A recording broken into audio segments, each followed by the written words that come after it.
Today we will learn about IPv4 and IPv6. We will understand how many bits they use, number format क्या होता है, difference क्या है और IPv6 की ज़रूरत क्यों पड़ी जब IPv4 ऑलरेडी करता था. IPv4 stand for Internet Protocol version 4. IPv4 uses 32 bits. It's written in a decimal format and divided into 4 parts separated by dots. Each part ranges from 0 to 255.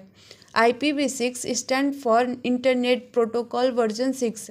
IPv6 uses 128 bits, which is much larger than IPv4. It's written in hexadecimal format and divided into 8 groups separated by colons.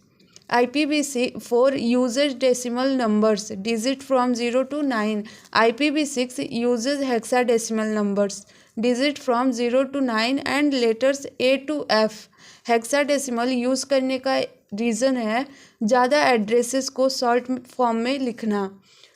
When IPv4 was designed, it seemed enough at that time, but today we have mobiles, laptops, smart TVs, IoT devices, billions of devices. IPv4 address started running out. IPv6 was created to solve this problem by providing a huge number of IP addresses. So IPv6 doesn't replace IPv4 overnight. Both are used together today, but IPv6 exists because IPv4 alone is not enough for the modern internet.